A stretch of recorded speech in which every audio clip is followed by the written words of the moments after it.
tudo bem? Seja muito bem-vindo à última análise da Gazeta do Povo. O candidato do PT à presidência da República pode responder por abuso de poder político, crime punível com inelegibilidade, por fazer uso ostensivo das estruturas do governo em prol da própria campanha à reeleição. No final de semana, Lula gravou uma entrevista à TV Record como candidato dentro do Palácio do Alvorada, residência oficial da Presidência da República. A entrevista foi ao ar no mesmo dia e justamente no horário em que ocorria o primeiro debate entre os candidatos a presidente nestas eleições na TV Bandeirantes. Há 4 anos, o então presidente Jair Bolsonaro foi proibido de fazer lives no Palácio do Alvorada, porque o TSE entendeu que se tratava do uso de uma estrutura física a qual os demais candidatos não teriam acesso. E Lula foi além dessa vez. Não só usou o Alvorada, como se beneficiou com a exibição do conteúdo de alta exposição eleitoral no mesmo horário do debate entre os outros candidatos. E o presidente candidato é reincidente. Neste ano, Lula já foi denunciado em maio quando pediu votos para Simone Tebet e Marina Silva dentro do Palácio do Planalto e em julho, quando realizou reuniões de pré-campanha dentro do Palácio do Alvorada. A mesma regra que puniu Bolsonaro há 4 anos, será que vai valer para o presidente Lula? Esse é o ponto de partida do Última Análise, que tem muitos outros conteúdos para você participar do nosso debate. Deixe seu like, inscreva-se em nosso canal, ajude a trazer mais gente para o bate-papo. Eu aproveito agora para saudar os colunistas, os convidados de hoje. No telão com a gente, a Fabi Barroso. Oi, Fabiana, tudo bem? Bem-vinda. Boa noite, Tosi, boa noite, Lacombe, boa noite, Dr. Daniel Vargas e a todos aqui da nossa audiência. Luiz Ernesto Lacombe, tudo certo, Lacombe? Bem-vindo. Tudo certo, Tosi, boa noite para você, para a Fabi, para o Daniel, para todo mundo que está acompanhando o programa. Vamos lá. Saudações ao Daniel Vargas. Tudo bem, Vargas? Sem o áudio do Vargas. Aqui com vocês. Agora, ok. Não estava te ouvindo, mas perfeito. Não, ok. Chegou aqui. Vamos lá, então. No dia do primeiro debate entre os candidatos à presidência na TV aberta, um deles, que se recusou a participar do encontro, apareceu no mesmo horário, dando entrevista em outro canal. Lula não só procurou oferecer um contraponto de alta exposição eleitoral para concorrer com o debate, ao qual ele não foi. Lula também fez uso da residência oficial para dar essa entrevista aí como candidato à TV Record, o que é vedado pela lei eleitoral. Há 4 anos, na campanha de 2022, o então candidato à reeleição, Jair Bolsonaro, foi proibido de fazer lives no Palácio do Alvorada. À época, o ministro Benedito Gonçalves, do TSE, atendeu a um pedido do PDT que reclamava que Bolsonaro promovia candidaturas de aliados nestas lives. O ministro Gonçalves, esse Benedito Gonçalves, vale lembrar, é o mesmo que foi gravado na cerimônia de posse de Lula, cochichando no ouvido de Alexandre de Moraes. Missão dada, missão cumprida. Tá aí, passaram-se 4 anos e agora no mesmo endereço, Palácio do Alvorada, o presidente Lula dá entrevista para impulsionar a própria campanha, com o agravante de transmissão no mesmo horário do debate, numa ação deliberada para se promover de forma exclusiva, enquanto os adversários enfrentavam sabatina e com tempo contado. Agora, gravar a entrevista de campanha dentro da residência oficial e transmitir no mesmo horário do debate seria, Fabi, só uma malandragem eleitoreira ou há mesmo aí uma margem para configurar abuso de poder político passível de punições mais sérias? Bom, no Brasil a gente precisa pleitear aqui equidade, né, entre os lados da política brasileira. Infelizmente, eu não concordo com a decisão que no passado retirou as lives do presidente Bolsonaro, e não somente retirou do ar, como também proibiu que ele fizesse live, né, as famosas lives que ele fazia às quintas-feiras, foi proibido justamente com este argumento de abuso de poder político e abuso de poder econômico. Se foi proibido a pedido aqui do PDT para o presidente Bolsonaro, a gente só pode presumir que o mesmo tem que ocorrer em relação ao Lula, né? Isso é questão de deixar as coisas um pouco mais iguais, sabendo que já existem muitas diferenças, infelizmente, não é mesmo? Mas o ponto aqui também é preciso que um partido político entre na justiça e faça então esse pedido. Então o PL, né, que é o principal, que é o partido do principal candidato aí, que é o Flávio Bolsonaro, tem que fazer esse pedido. Nenhum juiz vai agir de ofício assim, esperamos, inclusive, nem mesmo Nunes Marques. Então essa parte aqui é bem interessante, porque nós temos, além dessa configuração de que já tivemos no passado esse entendimento, não é a primeira vez que o Lula dá entrevistas eleitorais, né, ou eleitoreiras neste ano, no Palácio do Planalto. Essa foi a segunda vez que eu me lembro, porque teve o podcast Inteligência Limitada do Vilela, que ele foi visitar o presidente Lula no Palácio do Planalto e foi lá transmitida a entrevista que ele está fazendo com todos os candidatos.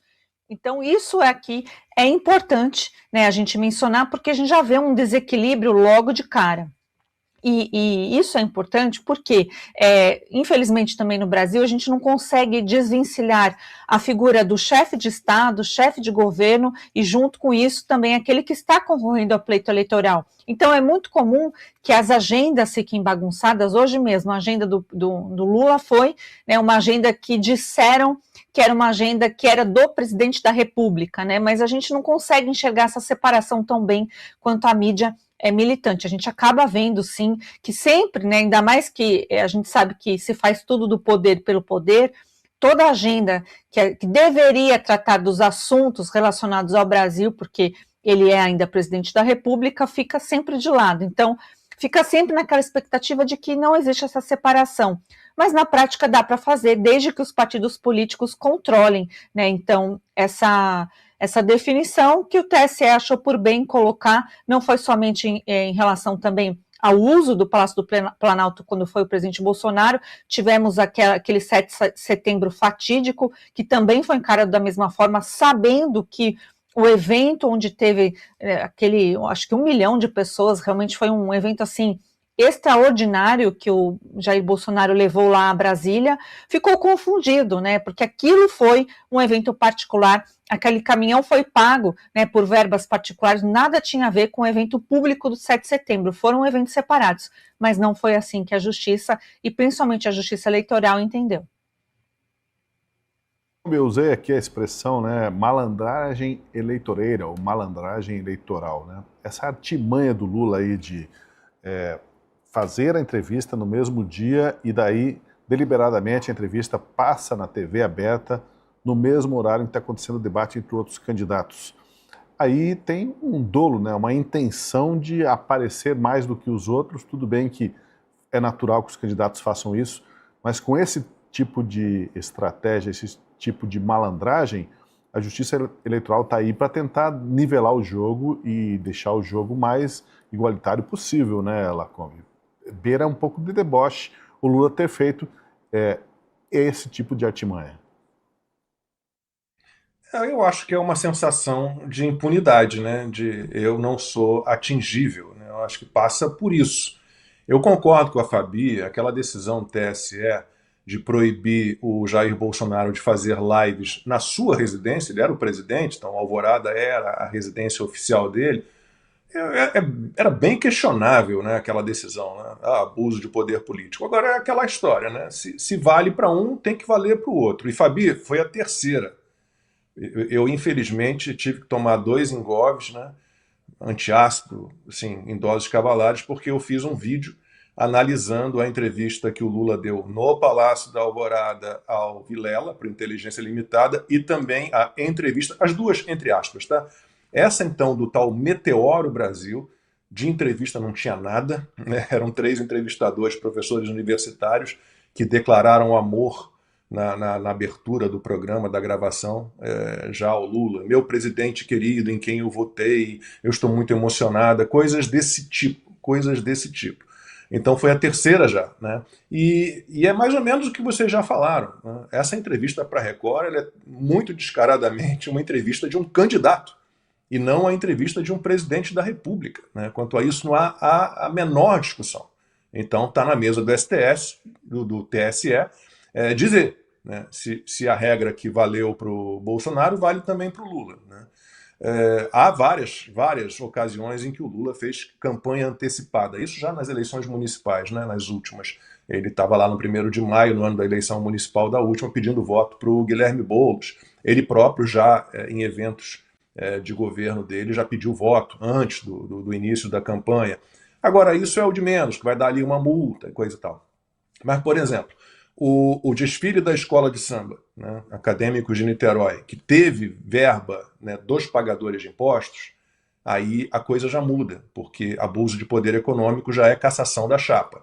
Então, eu não sei em que pé está, se tem alguma investigação a esse respeito, deveria haver, porque aquilo ali foi uma campanha eleitoral antecipada e um abuso de poder econômico, já que tinha dinheiro nosso, né, dos pagadores de impostos, bancando, de certa forma, uma parte, pelo menos, daquele desfile. Então, não era o que a gente viu na Record. Eu não vi ainda, confesso, não vi. Vi esses trechinhos aí que vocês exibiram, e pela expressão corporal da Mariana Godoy, também não deve ter sido uma entrevista. Mas estou falando aqui de orelhada porque não tive ainda tempo de assistir a essa entrevista. Mas há algumas questões importantes sobre essa entrevista, algumas considerações que devem ser feitas, né?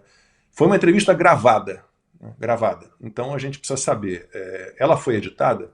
Como é que foi definida a pauta da entrevista? Como é que definiram as perguntas que seriam feitas? Como uma entrevista gravada, normalmente no jornalismo a gente faz assim, você passa um pouquinho ali do tempo previsto de exibição e para fazer uns ajustes, uns cortes. Então, o que ficou de fora, que foi mantido? Eu acho que tudo isso é importante que se saiba. Eu não estou dizendo aqui que a entrevista foi combinada com o Lula. De novo, eu não vi essa entrevista. Agora, será que fizeram perguntas pertinentes, perguntas incômodas? Porque isso num debate você vai ter, né? Isso a gente vai falar depois do debate, mas isso num debate você tem, de certa forma. O candidato está ali sob pressão, ele não sabe o que vão perguntar a ele, não tem os assessores em volta, tem oponentes em volta ali prontos para algum tipo de contestação. Agora, para finalizar, se o TSE não se manifestar quanto a isso, aplicando a regra que foi aplicada ao Jair Bolsonaro, se a Record não expuser, né, afinal de contas, o que ficou de fora, né, por que decidiu colocar no ar o que foi exibido, a vingança, pelo menos de audiência, já veio, né, porque o tal do Domingo Espetacular, exibindo a entrevista, teve a sua segunda pior audiência do ano. Então, o engajamento do Lula continua uma porcaria e, pelo menos isso, ele já pagou. Vamos aguardar agora o TSE para ver se movimenta de alguma forma. Essa informação que você trouxe até desconhecia, viu, Lacombe? Quer dizer que, de novo, foi péssimo de ibope aí de audiência o Lula na TV. Bom, Vargas, de qualquer forma, né, essa estratégia deliberada de tentar obter uma exposição eleitoral em vantagem sobre os adversários, entrevista exclusiva, no mesmo horário do debate, isso é ruim, é um recado de desigualdade, de que não há paridade de armas, né? E ao mesmo tempo fica ruim até para a própria emissora de televisão, sem entrar no mérito, mas fazer isso com a concorrência no horário que é um momento cívico. Todas as emissoras têm a oportunidade de promover os seus debates, alguns vão ser mais assistidos, menos assistidos, mas pega mal, né, esse tipo de estratégia, porque foi uma estratégia malandra, não foi, Vargas? Ô Tosi, eu não sei nem se eu chamaria de malandra, porque ela é tão explícita. Eu acho que foi estratégia faca na jugular, né? Facada gaúcha, pela frente, não pelas costas. A malandragem tem uma coisa meio subterrânea, essa é absolutamente explícita. E é interessante o modo como você coloca a pergunta, Tosi, porque eu acho que toca no aspecto central. O bem jurídico protegido, e me perdoem aqui o linguajar jurídico nessa resposta, durante as eleições, pela lei eleitoral, é justamente essa igualdade de armas que você mencionou. E tem inúmeros dispositivos da lei que servem justamente para tentar garantir um campo de disputa que seja mais ou menos igual e que impeça o abuso, seja esse abuso provocado por alguém que tem o poder nas mãos, presidente da República, que vai usar, por exemplo, bens públicos como uma plataforma para se beneficiar do cargo e assim fazer uma propaganda que outros candidatos não teriam como, seja para impedir que os meios de comunicação, sobretudo as TVs, que são um mecanismo central de divulgação, disseminação das informações durante a campanha, não privilegiem devidamente um candidato sobre o outro. E aqui é interessante a gente olhar para os dispositivos da lei que tocam nesses dois elos, nesses dois pontos em que a paridade de armas é central. Tosi, o artigo 45, inciso 4º, trata do que você mencionou.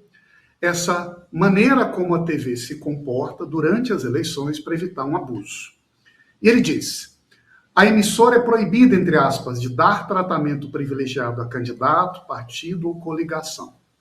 Quando nós vemos uma emissora oferecer ao presidente da República, no mesmo horário do debate eleitoral, em que os outros candidatos estão ali, batendo cabeça para disputar a atenção do eleitor, uma espécie de plataforma especial para comunicar sua visão, ou para ser entrevistado, será que a emissora está garantindo uma paridade de comportamento entre os diversos candidatos?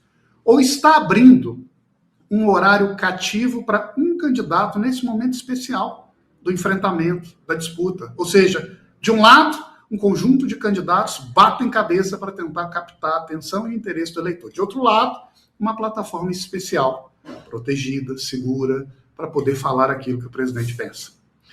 Para a emissora, talvez não seja, digamos assim, uma situação das mais confortáveis. Eu me pergunto, Tosi, nesse ambiente que nós estamos, de alertas eleitorais de todos os lados, tome cuidado com o que se fala, o que se faz, será que isso não era de conhecimento das lideranças quando fizeram essa pauta com o presidente Lula? É curioso. E também é curioso, Tosi, observar um conjunto de outros dispositivos que têm se tornado populares no Brasil nos últimos anos, que visam a garantir a paridade de armas entre os candidatos.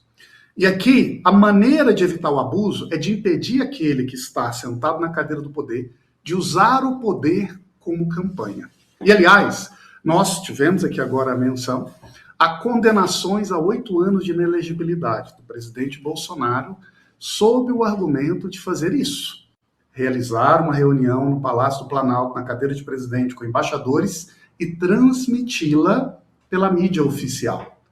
Depois, também vimos uma segunda condenação em função de participar de eventos, como, por exemplo, celebração de 7 de setembro, confundindo, essa foi a expressão do tribunal, a sua função de presidente com o seu papel como candidato eleitoral. Outras decisões na mesma linha foram tomadas ao longo dos últimos anos pelo TSE, com base no mesmo artigo, o famoso artigo 73 da Lei Eleitoral, que é um artigo cuja jurisprudência brasileira tem sido muito exigente de interpretá-lo de maneira rigorosa para garantir, outra vez, Tosi, a sua expressão, a paridade de armas. Você não pode fazer reunião com embaixadores e transmiti-la. Você não pode confundir papéis participando de um evento oficial, uma celebração, porém durante campanha eleitoral. Isso é importante evitar a exposição de bens públicos oficiais durante a campanha.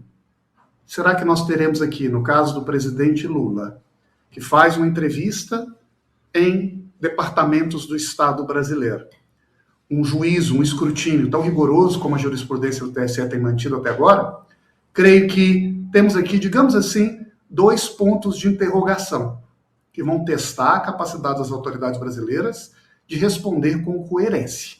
E se nós formos olhar para o passado, a resposta parece muito clara.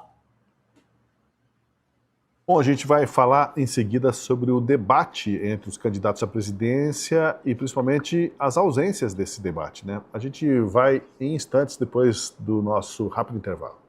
De cooperar para melhorar a vida das pessoas. E o primeiro debate entre os candidatos a presidente foi marcado pelas ausências. Lula não quis participar, alegando que os organizadores convidaram candidatos que a lei não obrigava a serem chamados, caso do Renan Santos e do Romeu Zema. Os petistas também entenderam que seria um espaço contaminado pela estratégia de todos contra o Lula. Já Flávio Bolsonaro decidiu não participar, alegando que o verdadeiro adversário dele nesta campanha é Lula e que só vai participar dos debates em que o Lula, o presidente, estiver presente. A surpresa ficou por conta do candidato Romeu Zema, do Novo. Ele desistiu de participar na véspera depois que foi confirmado que o Lula não iria. Preferiu se concentrar para a entrevista que daria ao Jornal Nacional. A ausência de Lula e Flávio foi atacada por Renan Santos, do Missão.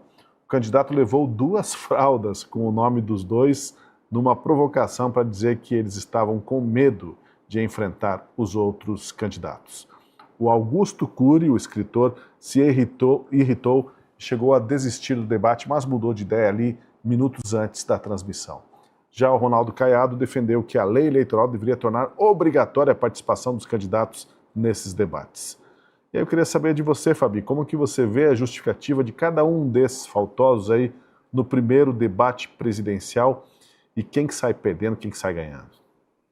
Só vou fazer uma observação antes, porque o Caiado, quando ele fala, né, em relação que o Estado tem que obrigar, tem que ter uma lei eleitoral para obrigar, é justamente, acho que no sentido oposto que toda a direita pensa, né, que ter menos Estado obrigando as pessoas a fazerem algo, né, e ainda mais em debate eleitoral, que eu acho que isso é desde os primórdios que nós temos aqui, desde a República, da Nova República, nós temos aqui ausência em debates, isso é completamente normal, isso não é uma novidade. Dito isso, primeiro, vamos começar pelo próprio Lula, né? O Lula disse, né, que não queria ir aos debates porque ele temia que todos os candidatos se juntassem e batessem nele. Foi isso que nós vimos na prática? Não foi. Também já era dito isso. Os outros candidatos que se dizem de direita, né, escolheram bater bastante no opositor verdadeiro deles aí, que é o Flávio Bolsonaro. É a chamada terceira via, que sempre tenta, né, arrumar um espaço para tentar fazer parte do debate eleitoral com mais veemência, né? Então, eles falaram muito pouco do Lula, mas falaram bastante do Flávio Bolsonaro. Então, isso já mostra que o próprio PT e o próprio Lula têm uma visão equivocada. Eu acho, propriamente dito aqui, que o Lula não foi ao debate, porque ele tem uma falha grande nesse último governo dele, não somente esse último governo dele, esses últimos 4 anos, como também os seus 12 anos no total, esse é o 12º ano que Lula governa, sem contar também o PT e o governo Dilma, né? Então ele tem muito para explicar o que ele já fez, as bobagens que ele fez no Brasil.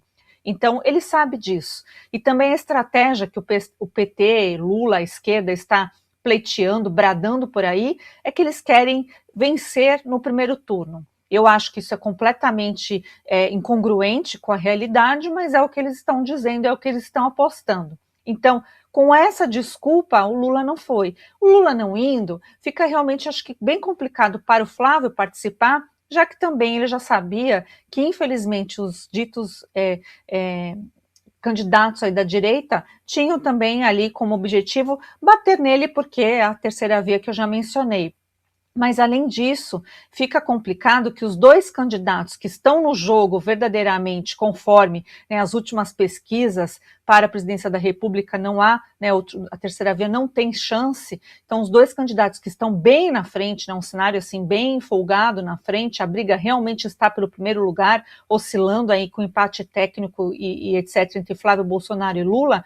Ele achou por bem, né, se o Lula não vai, ele vai falar do quê? Né, ele vai falar sobre proposta, sendo que a principal proposta de todos os candidatos da direita, se não deveria ser de justamente bater no projeto que é o PT, na destruição que a esquerda tem feito ao país.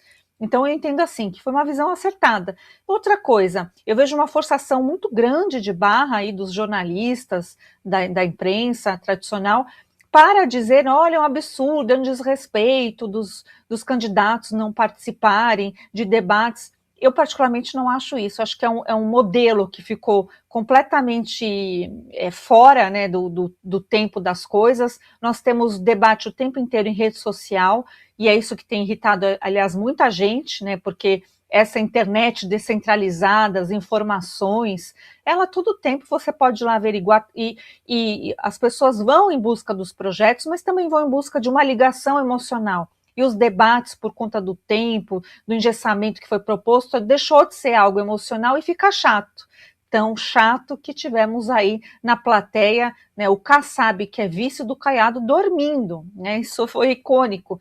E o Zema ficou uma atrapalhada, né, eu considero que o Zema fez a pior pré-campanha, né, de todos eles, de todos os candidatos. Eu considero que ele deu muitos tiros no pé e ele ficou ali, né, foi perdendo, inclusive as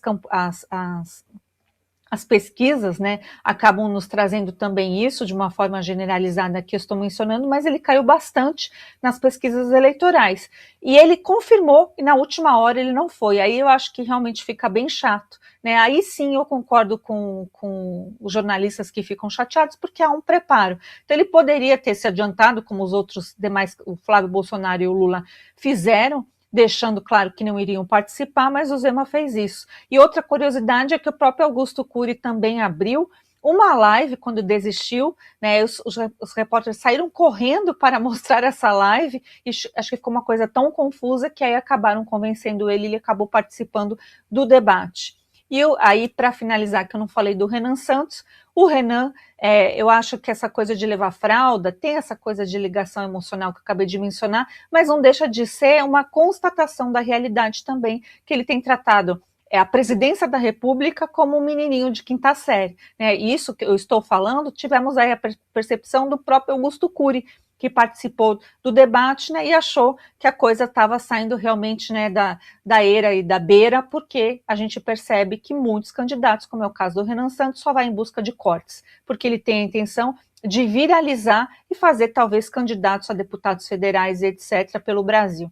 Então, a síntese que eu enxerguei do debate foi essa, Tosi.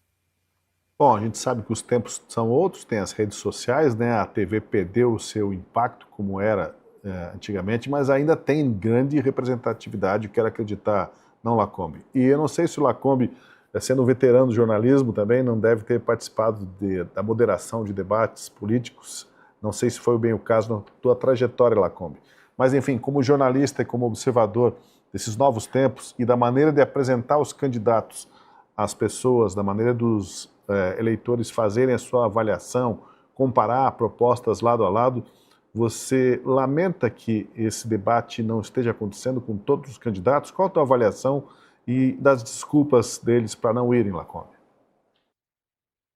Bom, primeiro a resposta à sua colocação. Eu fiz uma moderação de um debate para prefeito de Manaus, nas últimas eleições municipais, na afiliada da Rede TV, eu era contratado da Rede TV em São Paulo, em Manaus, né, com os candidatos a prefeito de Manaus. Foi uma experiência bem interessante e presidência eu fiz sabatina, né? Então fiz sabatina na época, mesma história. Nem a sabatina quiseram ir. Então foram só o Jair Bolsonaro, que era o presidente na época, e o Ciro Gomes. E eu fiz lá a sabatina com os dois no Rede TV News, né? Que seria o jornal nacional da Rede TV. Bom, pensando como um jornalista e como um eleitor, eu confesso a você que eu não gostei da ausência do Lula, do Flávio Bolsonaro e do Zema, né? Eu entendo que tem gente aí falando, não, mas hoje em dia, foi o que a Fabi colocou, né, que você colocou também, Tosi. Hoje em dia, o centro de gravidade da campanha são as redes sociais. Sim, mas nas redes sociais você vai encontrar os candidatos quase sempre como eles querem aparecer, né?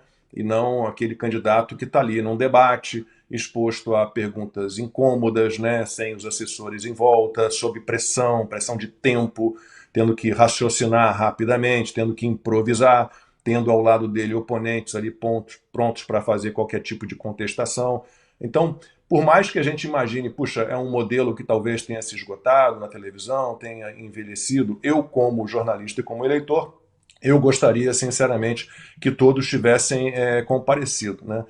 O que a gente tem visto, por exemplo, as sabatinas, vou pegar o caso do Lula, já falamos um pouquinho na primeira participação. As sabatinas, né, com o Lula, eu vi aqui o pessoal no chat também falando da Mariana Godoy, o mesmo que eu notei ali, em um trechinho de alguns segundos apenas, muito risonha, muito aberta, né, a expressão corporal dela muito oferecida. Eu vou até depois, de novo, tomar um antiácido e assistir a essa entrevista, mas não imagino que ela tenha sido realmente contundente, tenha feito as perguntas que deveria fazer pertinentes e as perguntas incômodas, né? Porque o Lula tem muita pergunta incômoda que ele deve responder. Quanto a isso, eu não tenho a menor dúvida. Então, eu gosto do formato do debate. Eu acho que ali realmente o o candidato ele está mais exposto, né? E talvez a gente possa realmente pensar em alguma reformulação do formato em televisão, mas eu acho que ele não é dispensável, né? Seja em que formato for, ele é importante. Agora, sinceramente, a gente tem que ter em mente o seguinte, né? Bom, aí pensando com a cabeça de candidato e de marqueteiro político, eu não sou nem uma coisa nem outra, eu consigo entender a ausência do Flávio Bolsonaro, né? Primeiro, a gente tem que ter na cabeça isso que eu ia falar. O Lula foi o primeiro a correr.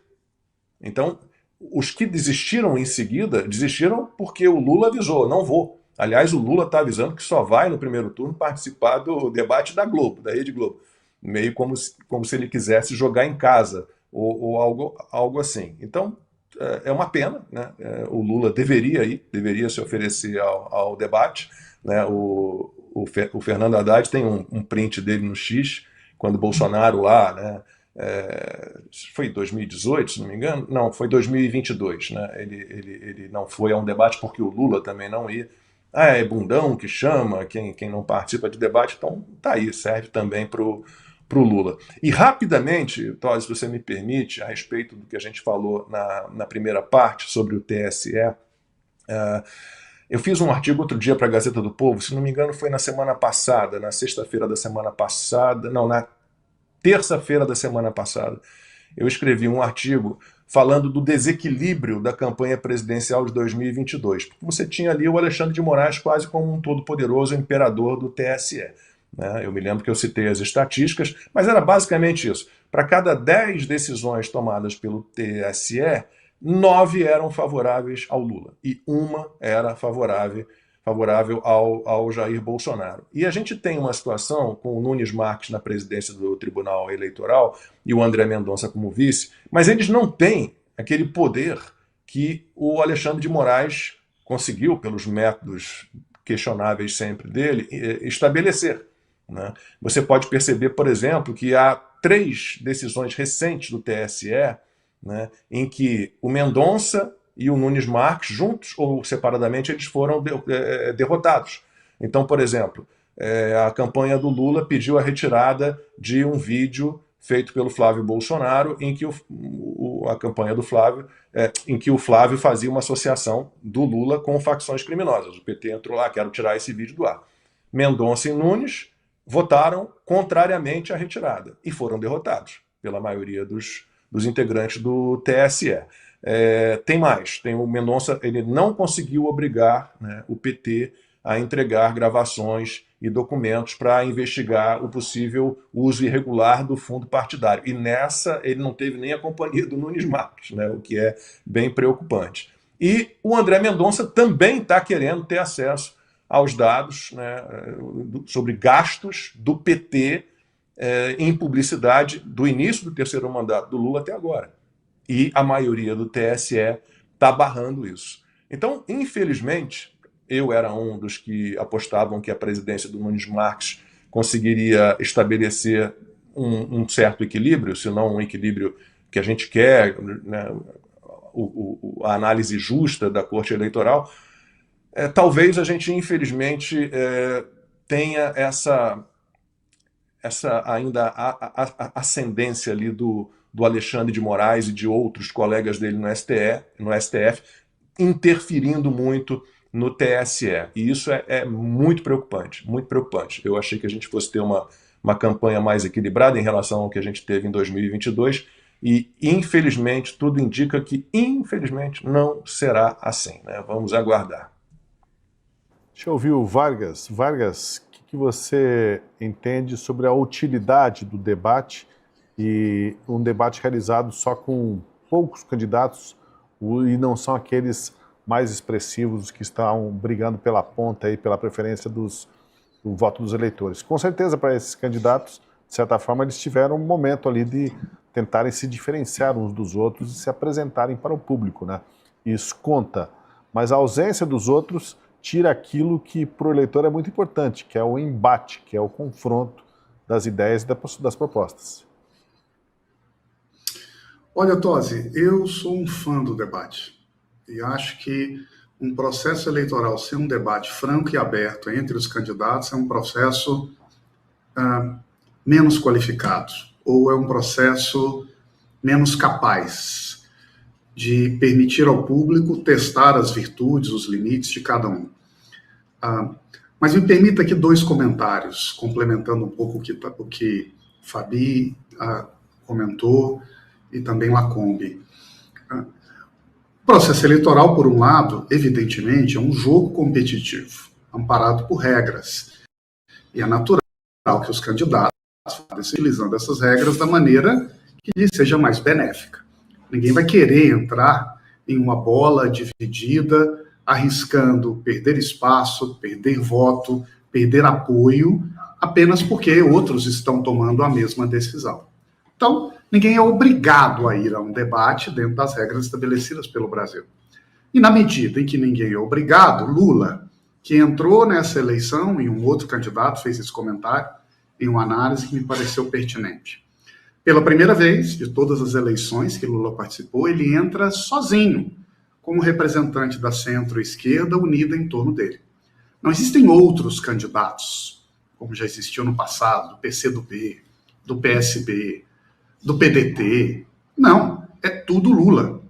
O que significa que num debate eleitoral, Lula, de um lado, dividindo o mesmo tempo que outros candidatos terão, representando outros espectros de centro e de direita, num confronto aberto. Se Lula vai, ele vai ter 20% do tempo, os outros 80% serão os demais candidatos que, naturalmente, poderão utilizá-lo para criticá-lo ou para apontar problemas, defeitos na sua candidatura. Lula, portanto, me parece que toma uma decisão que me surpreenderia se fosse diferente, que é, eu não vou participar desse debate. Como também me surpreenderia, sendo sincero, que ele participe até mesmo do debate da Globo, que a regra será igual. Lula terá 1/5, 1/6 do espaço que os demais candidatos de um espectro político e ideológico distinto terão. Poderão utilizar isso para bater em Flávio, para tentar abrir espaço, cativar apoio entre eleitores de centro-direita. Mas certamente irão também mirar Lula, que vai sofrer ataques. Será que Lula vai nessa? Então, se para Lula não faz sentido, a segunda pergunta é ir para o Flávio. Ora, se o Lula não vai, se o Flávio participa, aí vira ele o alvo. Porque nós teremos ali o circuito da direita e da centro-direita disputando um nicho. Naturalmente, Flávio passará a ser uma espécie de alvo preferencial dos demais. Se Lula não vai, Flávio não vai. Se Flávio não vai, o que nós temos, infelizmente, é um ambiente de um debate eleitoral, digamos assim, minguado, em que nós temos um conjunto de candidatos que até o momento são muito pouco expressivos nas intenções de voto dos eleitores, tentando ali, né, aproveitar aquele espaço como um privilégio para se fazer conhecido, para aparecer. Mas perdemos um dos méritos do debate, que é de expor frontalmente os candidatos que têm justamente uma maior participação nas intenções de voto, que tem o poder nas mãos, que já tem maior reconhecimento público ou popular em função do nome, em função da tradição, em função da experiência, em função do que for, em função da idade. Então, esses elementos que projetam uma vantagem original para um candidato sobre os outros, em um debate eleitoral, são minimizados. E aí é confronto, é capacidade de articulação, de responder.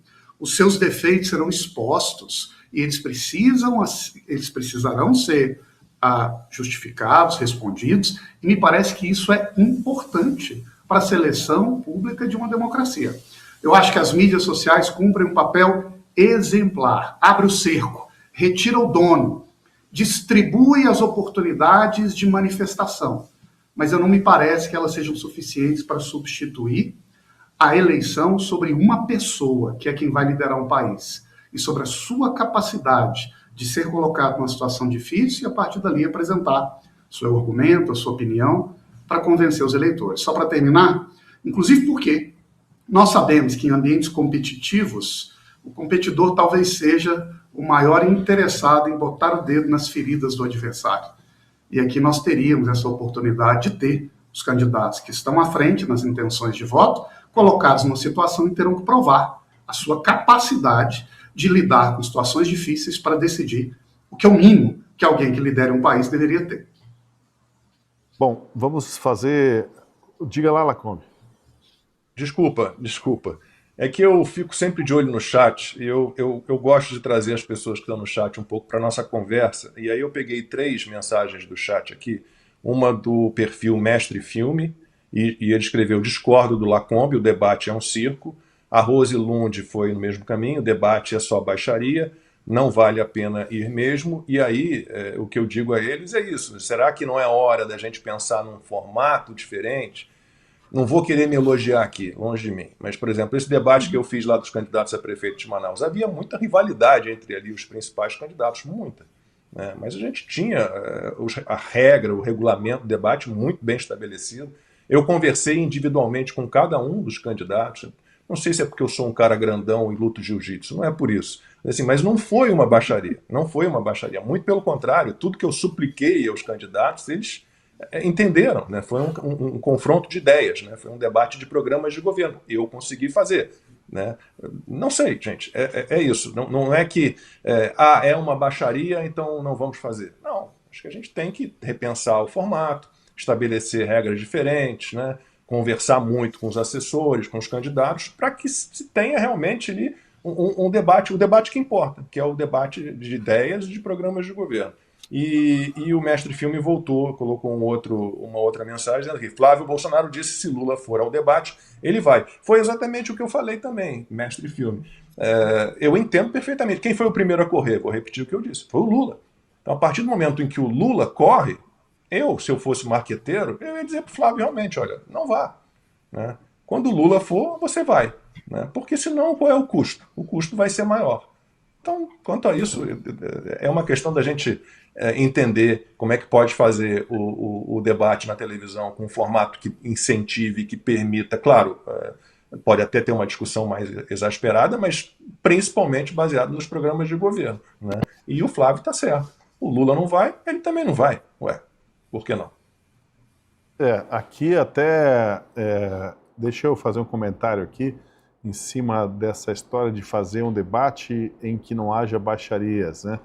Ninguém é fã de baixaria, mas o fato é que quando há enfrentamento, quando há crítica ácida, quando há algum incômodo, algum embate, aí aparecem as verdades, né? Então, fazer também um debate pasteurizado, né, com um filtro total no comportamento do pessoal ali, insosso, não daria certo. Então a gente precisa realmente ouvir esses candidatos, precisamos ouvi-los se confrontando e fazendo perguntas uns para os outros. Vamos ver se teremos, afinal, debates até o final do primeiro turno, mas pelo jeito, pela atuada, talvez isso só ocorra no segundo turno. Mas olha só, tem um assunto agora que vou introduzir aqui e que está relacionado a esse debate aí do poder da TV, do poder das redes sociais agora, nos últimos anos.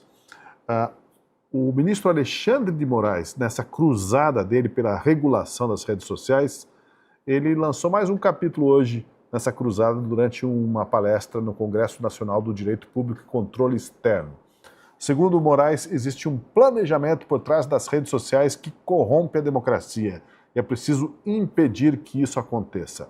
Um dos alvos das críticas dele foram os influenciadores das redes, que, segundo Moraes, não sabem de nada. Hoje, um influencer que ninguém nunca aqui ouviu falar, o pessoal não faz a mínima ideia do que está falando, fala da guerra da Ucrânia até a derrota lamentável do Corinthians para o Curitiba ontem. Sabe comentar tudo. Esse influencer tem mais audiência, esses influencers, do que Jornal Nacional, do que todos os telejornais. Isso foi trabalhado para desacreditar. Quantas pessoas vocês conhecem que não acreditam mais na mídia tradicional? E que seguem como se fosse uma religião fanática tudo que a bolha passa como notícia.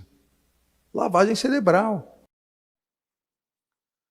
Pois é, onde será que o Moraes quer chegar se rebelando contra os influenciadores? Será que isso também tem alguma coisa a ver aí com a defesa que ele e o Flávio Dino fazem da necessidade da volta da exigência do diploma de jornalismo, de tirar a voz de alguns aí que estão praticando jornalismo, mas sem essa chancela do Estado? Como é que você vê, Fabi, essa cruzada do Moraes? Bom, primeiro a gente precisa falar que esse evento foi no Tribunal de Contas do Estado de São Paulo. Eu não consigo compreender porque tem que ouvir um juiz, homenagear um juiz que está, né, completamente equivocado, ao menos metade da população brasileira ele desagrada, e ser bancado, né, pelo Tribunal de Contas do Estado de São Paulo, que eu compreendo que tem outras prioridades na frente, né. Tem a estética dessa imagem que eu também queria chamar a atenção, ele é atrás de umas flores amarelas, né, completamente a outra imagem que o ministro Alexandre de Moraes gosta dele mesmo, né, ele saiu naquelas fotos para revista de vermelho, preto, com olhar de mal, então não combina muito, vou deixar isso aqui registrado. Agora, passando para falar do mérito que ele disse. Primeiro, ele fala dos pilares da democracia, que os pilares da democracia tem que ter imprensa livre. Eu me pergunto como que você vai ter uma imprensa livre, dada a perseguição proporcionada pelo ministro Alexandre de Moraes, titular do inquérito das fake news, que coloca vários jornalistas no âmbito deste inquérito, que não tem objeto definido, que tem um prazo muito além da conta, que não respeita juiz natural, que não respeita devido processo legal, que não respeita a inércia do judiciário, que não respeita a separação de poderes. Isso aqui foi só que eu lembrei logo de cara, né, para tentar colocar as coisas num prumo correto aqui para discussão. Então, é completamente absurdo quando a gente pensa desse aspecto simples, né, de coerência, de debate justo, lícito. E quando ele fala, tem a questão do sigilo da fonte, que agora, então, obviamente, ele está pleiteando a questão aí de diploma profissional, porque ele já está pregando algo também parecido, mas na mesma linha, né? Um pouco diferente, mas na mesma linha.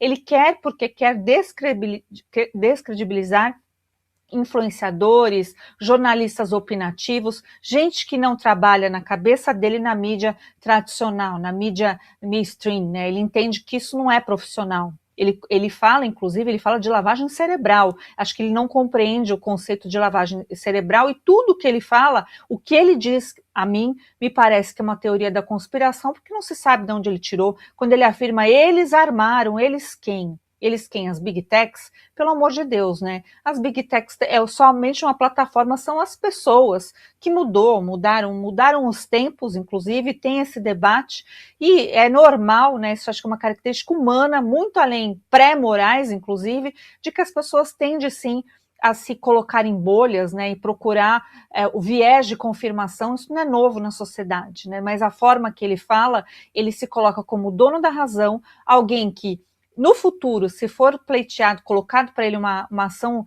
judicial que venha, né, falar desses temas, no meu entendimento, ele deveria se dar por impedido, mas sabemos que ele não se dá por impedido, ele fala de assuntos que ele já coloca à frente, né, e a gente sabe que não fica somente em relação ao sigilo de fonte. Vamos lembrar o que ele fez com a Revista Oeste, quando mandou, né, um dos seus auxiliares usar a criatividade para procurar algo que ele pudesse punir. Então, este Moraes que a gente está vendo, é este Moraes que a gente é obrigado a repercutir, dado o absurdo, né, de ter um juiz que deveria, até anotei aqui, olha, sigilo da fontes, juiz natural, inércia da jurisdição, devido processo legal, separação dos poderes, eleições livres e limpas. Ele a todo custo tenta se meter nas eleições, mesmo ele não sendo juiz do TSE.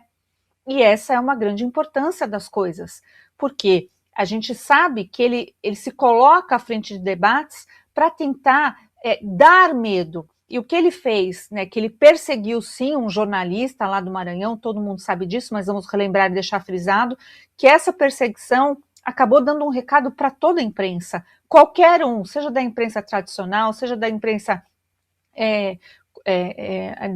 não tradicional, da imprensa independente, vamos colocar assim, como é a própria Gazeta do Povo, embora seja um jornal de mais de 100 anos, não é porque o ministro Alexandre de Moraes não ouviu falar que também o influenciador não tem a sua importância no debate público. E quem é ele também para dizer que alguém que comenta guerra na Ucrânia não pode comentar futebol ou vice-versa, né? Ele não é ninguém, ou deveria não ser ninguém no debate público. É uma pena que o Tribunal de Contas do Estado de São Paulo tenha dado voz nessa toada de homenagem a um homem tão controverso, alguém que foi colocado e não foi sanada essa parte de ser um violador de direito fundamental, violador de direito humano, e essas portas serem abertas em plena eleição, né? Então é isso, a gente sabe que ele joga do lado da esquerda e tudo que ele disse nessa palestra dele vem sim combinando com a cartilha levantada pela esquerda. Ele fala até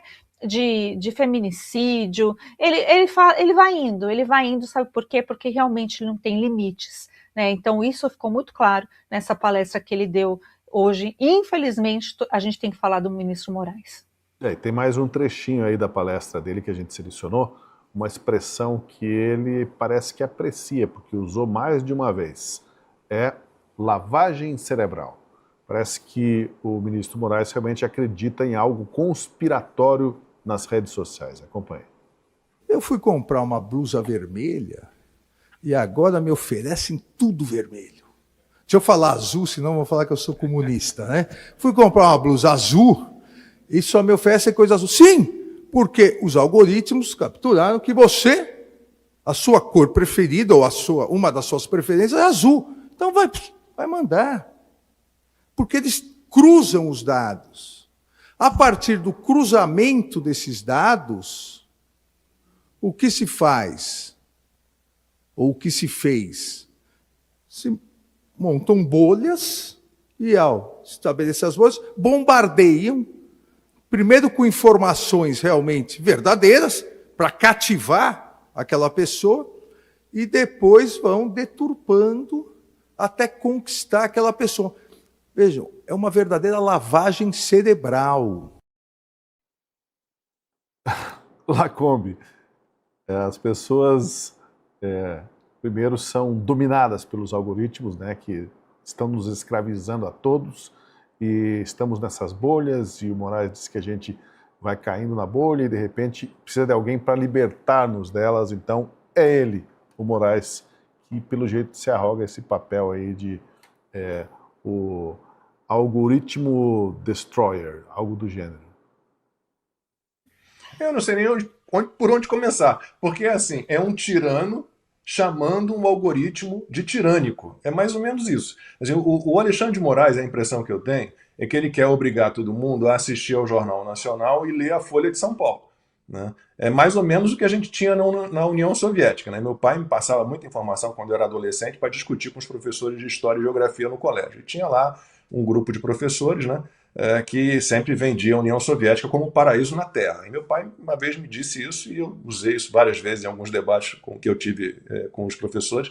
Na União Soviética só havia um jornal, o Pravda, que quer dizer a verdade. Então eu acho que a cabeça tirânica, o Alexandre de Moraes é um tirano completo, né, sem tirar nem pôr, assim, não dá nem do fio do cabelo, mas da careca até o dedo do pé. É isso, o cara quer que você leia só um jornal, o que ele indicar, assista a um telejornal apenas, o que ele indicar, ele que vai dizer para você o que é verdade e o que é mentira, quem fala a verdade e quem fala a mentira. Ele quer controlar a sua vida. Ele está dizendo que um algoritmo que é tirânico, que não permite a liberdade, que faz lavagem cerebral. É ridículo isso. É absolutamente ridículo. Eu sinceramente, não consigo entender como alguém ouve este cara, né, e devem ter aplaudido no fim desse discurso patético dele. Patético. Né, como se a imprensa tradicional ela não errasse, ela não cometesse equívocos, ela não trabalhasse com militância. Aliás, hoje, o meu vídeo no YouTube longo hoje é exatamente sobre isso. Eu tenho um arquivo, eu tenho um arquivo com mais de 1000 prints de manchetes, notícias de jornais, de portais de notícias, tudo deturpado, né? Então hoje eu fiz um apenas com estatísticas manipuladas, deturpadas ou estatísticas inventadas, tudo da mídia tradicional. Não peguei nada de influenciador que faz lavagem cerebral, né? Meu Deus, 1952, capa da revista O Cruzeiro, disco voador na Barra da Tijuca. né? Uma matéria produzida por um repórter e por um fotógrafo para vender mais revista. Escola Base, o caso da Escola Base, 1994, né? Acusação de abuso sexual contra crianças num colégio, destruíram a vida das pessoas que foram acusadas, os donos do colégio, o motorista que fazia o transporte escolar. Imprensa tradicional, me desculpem, né? Contra a mentira, mais informação. Contra a mentira, mais informação. Não é quem o Alexandre de Moraes vai apontar que é a pessoa séria e que vai dizer o que é correto e o que não é correto, o que é sério e o que não é sério, o que é verdadeiro e o que não é verdadeiro. Isso é uma palhaçada, né? Acabou o monopólio da informação, né? É isso que o Alexandre de Moraes não consegue entender, né? Os donos da verdade antigos, né? Eles perderam esse monopólio da informação, eles não são mais os donos da verdade. E eu posso dizer a vocês, eu tenho 38 anos de carreira, gente. Eu comecei em 1988, então 20 anos de Globo, 25 na Rede Globo, pegando os 5 de afiliado em Santa Catarina, 5 anos de Band, 2 anos de Rede TV. Sempre fiz jornalismo. E com jornalistas sérios ao meu redor e diretores muito sérios. Claro, erros, equívocos, eventuais, acontecem, infelizmente acontece. O importante é corrigir, se retratar e tal. No caso da Escola Base, infelizmente, não foi possível, mas essa é a preocupação. Mas, sinceramente, olhem o que se transformou, no que se transformou a nossa imprensa. Eu costumo dizer que é uma imprensa que desistiu de ser imprensa. Ela não foi assassinada, ela se matou. Ela é refém de interesses que não são jornalísticos. E o Alexandre de Moraes, como tirano, né, ele não consegue perceber isso, ele faz questão de não perceber. No fim ele sabe, mas ele trabalha por isso, né, para eliminar quem o incomoda.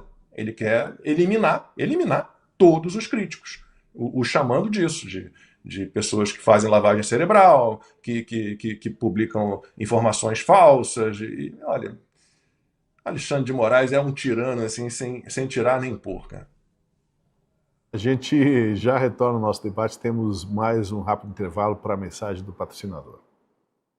A estrutura dele foi montada dessa forma. As 3 fases elas foram compostas para fazer com que a gente consiga entender quem é esse aluno. E, ao mesmo tempo, a Bela Vista se dá a conhecer para esse aluno. Bela Vista não é para qualquer jovem que deseja fazer um curso de Direito ou que deseja fazer um curso de Economia. É para aquele jovem que deseja ir além. Inovação de verdade acontece quando arquitetura, tecnologia e experiência caminham juntas. Oi, Ana, me diz uma coisa, o que realmente diferencia o Hightower? Diego, é um projeto que foi pensado para unir tecnologia, conforto e performance. O Hightower conta com um sistema de fachada ventilado, o que melhora o conforto térmico e acústico da edificação. Além do conceito Live Energy, com gerador atendendo 100% das áreas do empreendimento, inclusive os apartamentos. Temos também infraestrutura para automação, carregamento de veículos elétricos e o projeto de interiores foi todo assinado pelo arquiteto Jaime Bernardo. Tecnologia aplicada ao bem-estar e soluções que pensam no futuro. Hightower Itapema, aqui tem inovação. Estamos de volta. Vargas, eu tenho outro assunto para colocar para você aqui, para abrir o nosso giro de conversa, de debate. Mas eu vou te dar aí uns 30 segundos, 1 minuto para você falar aí, sejamos justos, né, sobre essa bronca do Moraes com os algoritmos e com a lavagem cerebral que ele está determinado a não permitir que aconteça no país. Tosi, eu vou ser breve, porque Fabi e Lacombe já exploraram muito o tema.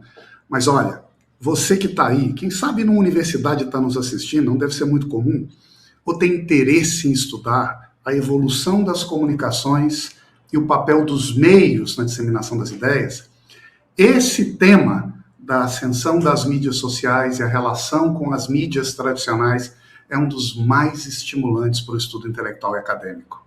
Não só pelo que está acontecendo hoje, mas para alcançar ao longo da história a evolução. Porque se a gente olha para trás, esse filme se repetiu outras vezes, de uma maneira muito clara, como vai se repetir depois de amanhã.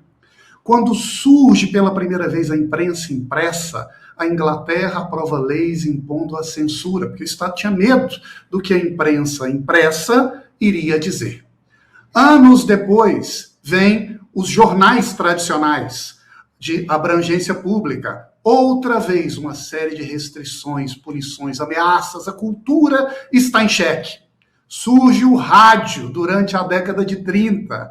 Vem uma lei nos Estados Unidos e diz: rádio tem que, ao terminar de dar a notícia, dizer: consulte o jornal impresso para saber qual é a mensagem oficial. Assim como aconteceu com as TVs sucedendo os jornais e que vários meios de comunicação foram atingidos, atacados, dizendo: essa notícia não é crível. É a mesma coisa que está acontecendo agora.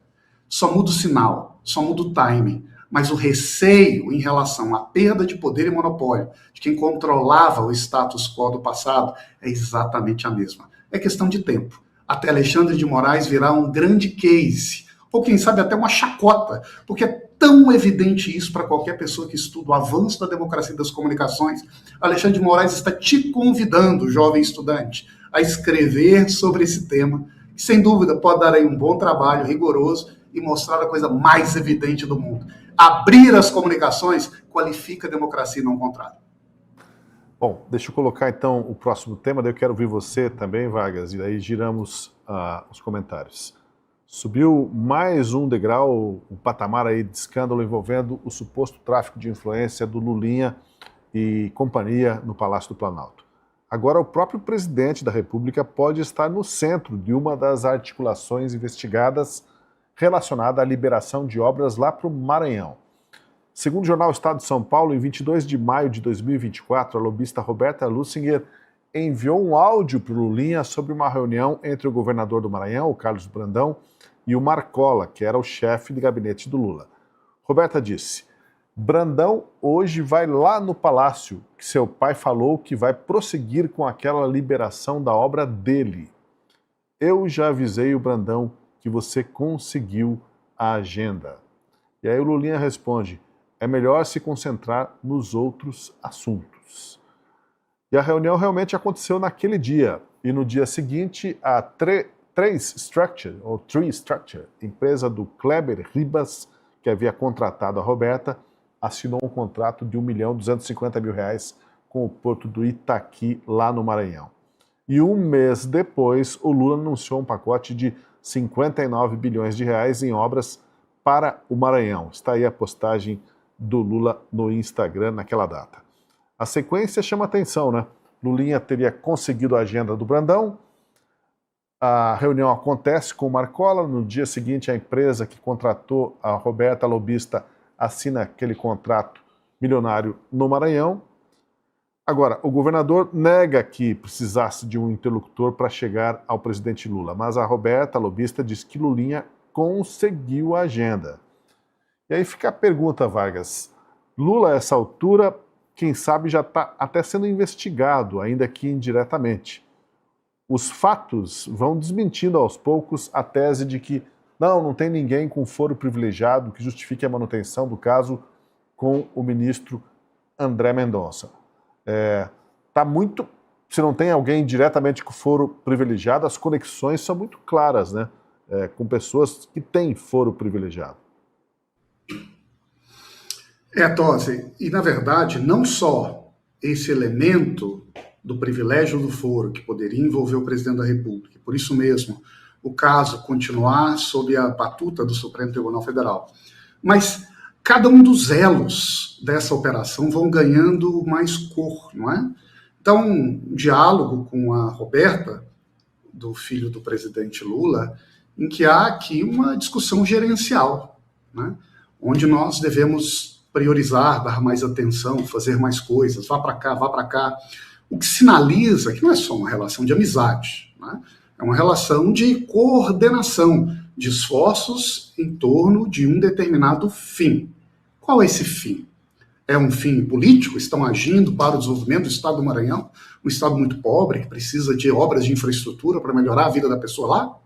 Ou esse fim é outro, eventualmente conectado com recursos públicos? Também percebemos como essa relação do filho do presidente com a agenda do presidente não é só algo hipotético, mas é algo que acontece e as trocas de mensagens revelam com clareza que as decisões tomadas em relação à agenda do presidente da República, em alguns casos, passam pelo sopro do filho do presidente. Ou parece ser essa a indicação a partir dessa troca de mensagens. O que mais uma vez mostra uma conexão direta de uma ação tomada pelo grupo, Roberta, Lulinha, etc., e o coração político da presidência da República, a antessala da decisão presidencial. Outra vez, sempre é importante reforçar. A chefia de gabinete de um ministro, de um presidente de uma instituição pública ou do presidente da República não é só mais um departamento de uma organização empresarial ou de uma instituição. Ele é a antessala que está no coração do poder. Ele é a porta mais próxima da decisão tomada pelo líder. E por isso mesmo, quando o chefe de gabinete decide, é quase como se fosse uma decisão tomada pelo próprio presidente da República ou pelo representante com o qual ele trabalha. E aqui nós vemos essa conexão com a chefia de gabinete outra vez acontecendo de forma prática, com a evidência compartilhada a público nesse diálogo de Roberta, Lulinha, com o caso enviado ao então chefe de gabinete Marcola. E estamos falando de projetos de grande vulto, que certamente não devem ter sido decididos ou aprovados, ou pelo menos se espera, num supetão. Mas logo depois desse suposto encontro, veio o anúncio. O anúncio que aconteceu porque antes teve uma coordenação com o encontro, que foi articulado pelo filho do presidente, em conexão com Roberta, que está cheio de recurso aí misturado com dinheiro que vem não sabe de onde. Ora, Tosi, nós já vamos começando a ver não só elos, linhas tênues que conectam diferentes agentes em torno de temas particulares, de um escândalo pontual, de um problema que foi investigado no Congresso. Nós estamos falando de um grande sistema que vai envolvendo o centro do poder e que parece se ramificar para outras áreas. Não parece que isso aqui é o caso do INSS. Nós já estamos falando de grandes obras de infraestrutura, que são decididas pelo governo e que envolvem, ao que parece, inclusive governos estaduais, o que dá toda essa relação contornos de gravidade ainda mais significativos. Deve ter muita coisa sendo investigada que ainda pode vir a público. Tosi? Pois é, eu quero trazer então mais algo que veio a público hoje, viu, Vargas? Se colocar aqui para a Fabi. Está numa reportagem do Estado de São Paulo, a Polícia Federal suspeita que a lobista Roberta Lutzinger gastava cerca de R$100 mil por mês para manter uma casa usada pelo Lulinha. Num diálogo de 2025, transcrito aí pelos investigadores e que saiu no Estadão, a Roberta relatou ter conversado com Lulinha sobre as despesas dessa casa e contou que precisava cortar gastos de passagens aéreas. Veja ali a conversa, ela falando com aquele empresário Kleber Ribas. Bom dia, tudo bem? Deixa eu te falar, o Freitas paga quando? Aí, será que ele não paga hoje, não? Tem que pagar essa josta dessas passagens para o Fábio. Aí vai pagar com o dinheiro do Freitas, tá? Né? Difícil, diferente ali mas não vamos ler exatamente como está ali. Aí o empresário Kleber Ribas responde, ele paga sempre dia 28, vou ver com ele aqui. Bom dia. Segue a Roberta Lutzinger. Se você souber o que o outro disse, eu fui cortar o negócio, né? Daí eu falei, Fábio, agora acabou porque a casa por mês a gente gasta em torno de 100 mil. Então assim não vai dar mais para ter essas passagens, né? E ele falou, eu vou ficar pedindo pro Kleber e pro Checon. Eu ri pra caramba, eu falei, boa sorte pra você. Uma conversa bem explícita, né, Fabi? Agora a polícia tá ligando todas essas conversas do WhatsApp aí e tá ficando em pé toda uma estrutura de lobby descarado. Nesse caso aí, ela estava se batendo porque estava muito caro e estava precisando de mais dinheiro, mais gente irrigando o esquema. Mas enfim, 100 mil por mês só para manter uma casa. Pensando no brasileiro comum, que passa a cabeça da gente, né? 100 mil para manter uma casa de lobby, né? E o quanto mais de dinheiro não circula então no entorno dessa gente. E acaba caindo por terra, essa mensagem deixa muito clara que não se trata de amizade coisíssima nenhuma, se trata de negócios. Não adianta dizer que Roberta Lutzinger é amiga melhor amiga da esposa do Lulinha, né? Fica muito claro essa mensagem.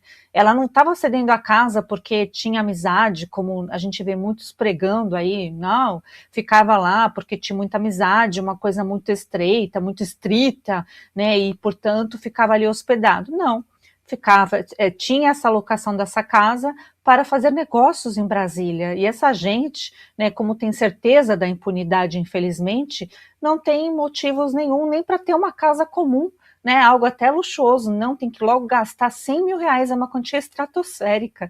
E esses pagamentos também que o Estadão menciona, que a polícia está investigando, a Polícia Federal está investigando e vem à tona, né, nessas reportagens, a gente fica sabendo que é dinheiro vivo, que era pago também passagens para o Lulinha, né, que essa questão toda, e é uma coisa assim que todo mundo já sabe, se não sabe, deveria saber, né, o uso de dinheiro vivo, não que ele signifique propriamente ali que está tendo uma corrupção ou que é dinheiro ilícito, mas é muito comum, né, muito comum mesmo. Então, me chama a atenção, a gente precisa lembrar aqui que nos atuais tempos, você não consegue ter dinheiro em espécie assim tão fortemente, né? Isso mudou muito, já era, né? No passado, o pessoal aí que retirava dinheiro no banco sabe como é, você tem que reservar uma quantia. Então você imagina, né? Tem que pagar passagens, tem que pagar todo dia 28, né? Que o tal do empresário Kleber Ribas falou, não, ele paga todo dia 28.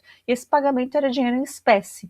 E eu achei também interessante a audácia aí da Roberta, que ela até dá uma fritada, né, no Lulinha, falando, olha, boa sorte, ele vai ligar para você, né, vai tentar pleitear, porque o que a gente está entendendo é que o Lulinha jamais coloca a mão no bolso para pagar uma passagem, que jamais, quem ousa dizer a ele que ele tem que ficar hospedado em Brasília e pagar, né, do próprio bolso o dinheiro para ficar hospedado em Brasília em condições luxuosas. E aí vem o Quaquá, né, que a gente não pode esquecer da declaração, um dirigente partidário do PT das antigas, dizer que o tadinho do Lulinha estava em condições espartanas lá na Espanha, e também vem à tona nesse final de semana que onde o Lulinha está lá na Espanha, ele tem de vizinho o Richard Gere, né? Inclusive, eu fiz um programa hoje que uma pessoa mencionou, e eu achei isso muito engraçado, né, que o Lulinha está dando uma de linda mulher, né? O filme famoso do Richard Gere. Tem lá o Vini Júnior. Vini Júnior está no auge da carreira, né, de futebol, está pagando uma fortuna. É este lugar onde o Lulinha está habitando.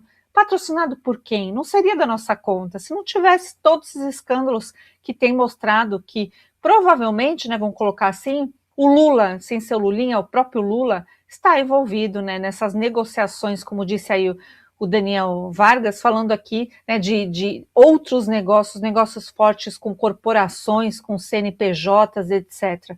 Deve ter muita coisa debaixo desse tapete.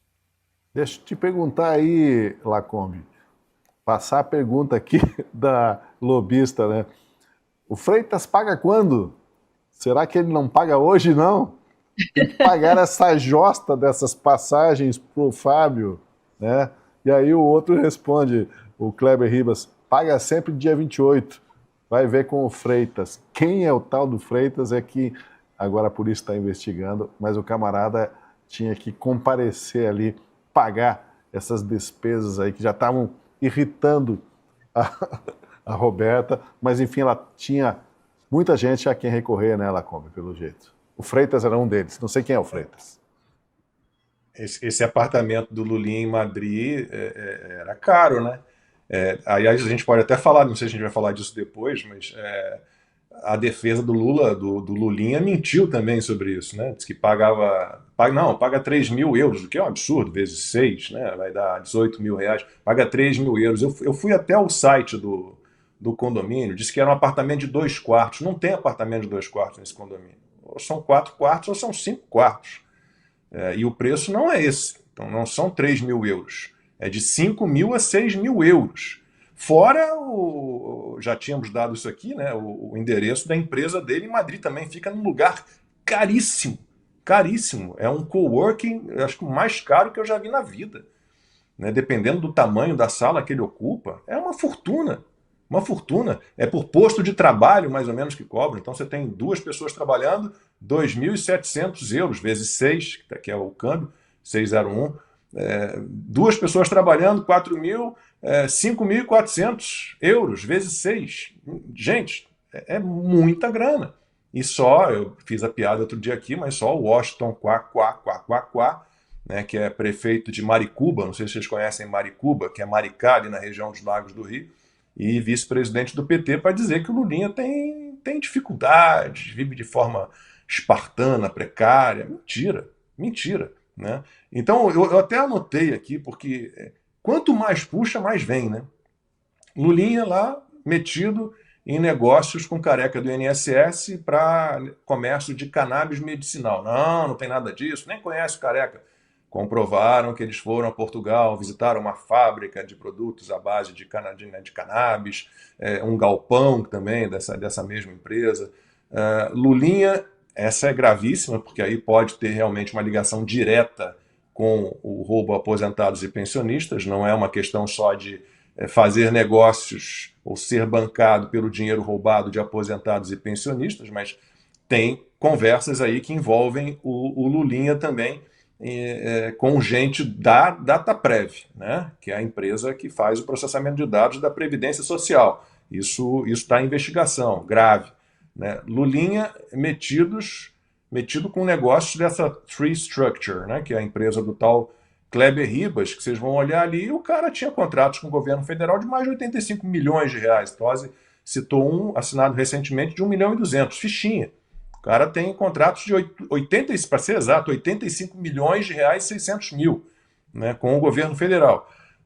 Lulinha agora metido nessa questão de liberação de verba para o governo do Maranhão, 59 bilhões de reais. Né? A mensagem que o Tosi leu da Roberta é muito clara. Né? E essa reunião do governador do Maranhão, Carlos Brandão, foi com o Marcola, que é outro, né?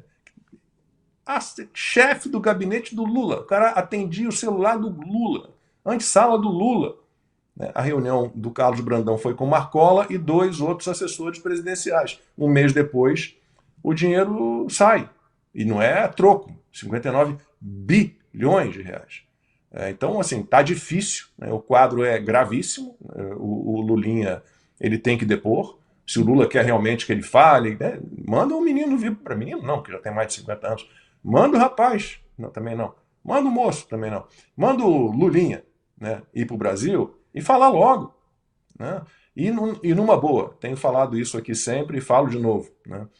Provavelmente o Lula, Daniel falou um pouco sobre isso, provavelmente o Lula vai dizer que não sabia de nada, como ele fez no Mensalão, como ele fez no Petrolão. Bom, se não conseguirem provar o envolvimento direto dele, e me parece muito claro que ele sabia pelas mensagens, né, que ele pague por omissão. Porque não é possível que chefe do executivo, que recebe 18 visitas no Palácio do Planalto do filho, que recebe 8 vezes a Roberta Luxemburgo, que fez 32 visitas desde 2023 a ministérios do governo Lula e ao BNDES, não é possível que o Lula não tivesse a noção de que ali estava rolando um tráfico de influência, uns casinhos de corrupção. Né? É muito difícil acreditar nisso. Né? De novo, eu jogava tênis com a Paula Toller, do Kid Abelha, né? E o marido dela, Luiz Farias, e eu fui a um show dela, né? Ela me convidou, eu fui a um show dela, e na época estava a história do Mensalão. Vocês lembram de uma música do Kid Abelha que era assim: nada sei nessa vida, sigo sem saber. E ela no show disse: vou cantar agora a Melô do Lula. E cantou essa música. Você fez menção aí, Lacombe, a casa do Lulinha lá na Espanha, que ele mora, né, o custo estratosférico para a manutenção daquela casa. Só que a Polícia Federal não sabe exatamente qual imóvel que se referia nessa conversa aí, porque tem a outra casa que era mantida pela Roberta Luxemburgo lá em Brasília, que também era utilizada com frequência pelo Lulinha, né? Modesta também. Modesta. Terreno de mais de 2.000 metros quadrados. Imagina o custo disso em Brasília, né? E essa conversa que a gente acabou de reproduzir aqui, que foi do estado de São Paulo, ela aconteceu no dia 25 de agosto do ano passado. Na época, as investigações da Polícia Federal sobre os desvios lá no INSS já estavam bastante avançadas, Vargas. E aí talvez isso possa explicar a dificuldade aí de conseguir pagamentos. A lobista estava ficando irritada porque precisava recorrer ao Freitas com mais frequência, além dos outros, né? Agora o tal do Freitas, que a gente não sabe quem é. Mas o fato é que sai caro manter residência, manter estruturas em 2 países e 2 capitais, como Brasília e Madrid. Vargas. Bote preço nisso, hein, Tosi? Eu não sei se tem uma relação com as datas, que eu já me recordo o que vem antes e o que vem depois, mas a gente comentou outro dia sobre aquela mensagem da Roberta, temos que tirar o Lulinha daqui.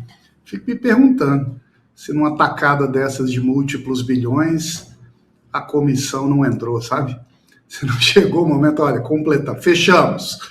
Não sei, ponto de interrogação. Mas, voltando ao tema, Tosi, nós estamos vendo uma clareza cada vez maior, todos os detalhes vindo à tona, todos os elos sendo identificados, comunicados a público, e vão criando um emaranhado que vai ficar muito difícil olhar para tudo isso e dizer, como diz a Fabi, não é? Não, era só uma relação de amizade entre esposas.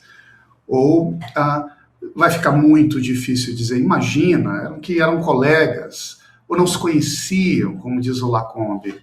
E acho que vai ficar daqui a pouco cada vez mais difícil dizer também que se tratava apenas de uma criança mal levada, não é? Às vezes eu fico me perguntando, será que o Conselho Tutelar não teria um papel a cumprir aqui? Porque às vezes parece que é essa impressão. Imagina, o Lulinha, coitado, menino, e se tiver feito coisa errada, a gente tem que pagar.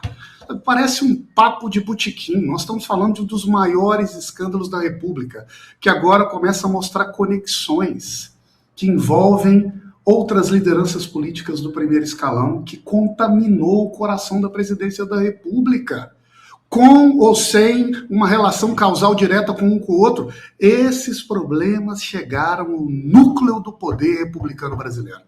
As decisões políticas tomadas pelo centro de poder no Brasil foram influenciadas por um conjunto organizado de pessoas que se utilizava do acesso do filho do presidente, da atuação de uma lobista que gastava muito dinheiro para financiar essa relação econômica cujos resultados estão vindo à tona.